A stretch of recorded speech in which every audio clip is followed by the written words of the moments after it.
Welcome back. I'm Jennifer Lee, Lead Admin Evangelist at Salesforce, and we're continuing the journey through setup with Agentforce. Now today, we're putting on our detective hats. Every admin knows that dreaded, I can't edit this record Slack DM. And it usually kicks off a 20-minute scavenger hunt through profiles, permission sets, sharing rules, role hierarchy. You know the deal. But what if you could just ask the system to find the bottleneck for you? And to show us how setup with Agentforce is turning troubleshooting into a conversation, I'm handing it over to Product Manager Larry Tung. Today, we're looking at user access troubleshooting in setup with Agentforce. When someone says, I can't edit this record, the answer could be in many different places. Instead of checking each one manually, let's have the agent do the detective work. Let's jump in. Jordan from sales just pinged me because he can't edit the Acme Corp opportunity. Instead of me hunting through setup, I'm going to let the agent do the heavy lifting. Does Jordan Lee have edit access on opportunities? Now the agent's going to do all the checks that I would have had to do in terms of the profile, permission sets, and so forth. Instantly, the agent is able to confirm Jordan does have edit access. Next, I need to know why Sarah can edit this record, but Jordan can't. I'll ask the agent to break this down. Let's ask the agent who has access to Acme Corp opportunity and why.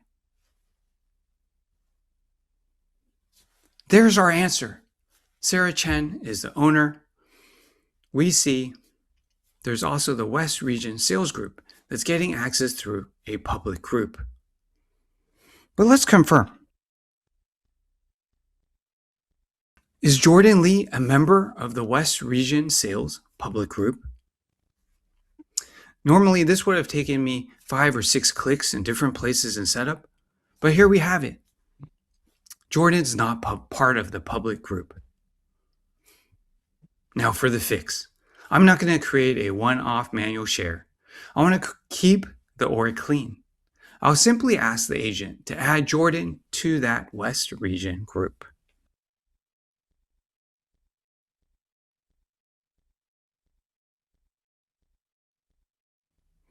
The agent wants me to confirm. Is this what I want? And yes, I want to add him to this public group.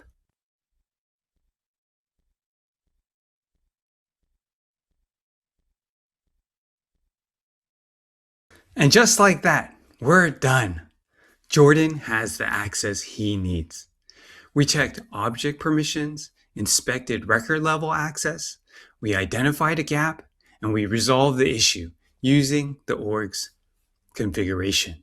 We went from a help ping to a confirm fix in under 2 minutes, all without ever leaving the chat panel. That's user access troubleshooting with setup with Agentforce. I love how setup with Agentforce doesn't just find the problem, it helps you fix it using the sharing logic that you already have in place in your org. No manual digging, no frustrated users. And we went from I can't edit to case closed in under 2 minutes. Thanks for that huge productivity gain, Larry. Now that we cleared the path for our users, it's time to automate their experience. Join me in the next video where we dive into flow management with Agentforce. I'll see you there.